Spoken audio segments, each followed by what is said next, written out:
Okay, getting ready to record the first part. Order ticket in 5, 4, 3, 2, 1, and go. Dobrý deň, v tomto krátkom videu venovanom novej platforme TP Web vám ukážem, ako si nadstavíte, alebo ako si vyberiete nástroj, ktorý sa volá Order Ticket. Na základe predchádzajúcich videí by ste už mali niektoré základné ovládania vedieť, to znamená, ja vám ukážem momentálne, ako si vyberiete a nadstavíte tento nástroj.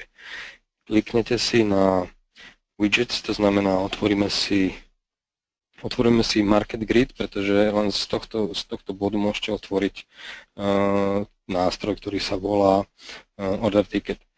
Ako som vám ukázal v predchádzajúcich videách, vyberiete si niektorý inštrument, a to dvoma spôsobmi, ja vám ukážem ten. V tom prípade, ak poznáte symbol, tak si môžete povedzme IS.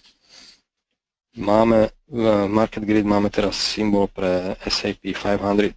Pokiaľ si chcete otvoriť Order Ticket, tak si kliknete dvakrát myšou, ľavým tlačítkom a otvorí sa vám ďalšia tabuľka, ktorá sa volá Order Ticket.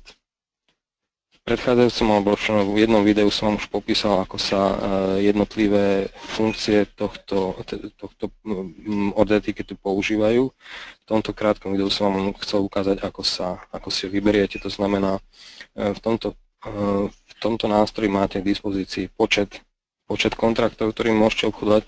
Môžete si ho zadávať dvoma spôsobmi, a to buď cez túto kalkulačku, alebo môžete si nastaviť hodnotu, na ktorej chcete obchodovať. Máte tu dve rýchle tlačítka na kúpu a predaj. Môžete si tu nastaviť ďalej, v tomto prípade budete vidieť svoje číslo účtu. Máte tu teraz možnosť nastavenia jednotlivých kontraktov, to znamená jednotlivých základných príkazov, to znamená limit market, stop limit, stop market a podobne. A môžete si tu zmeniť dĺžku trvania vášho príkazu.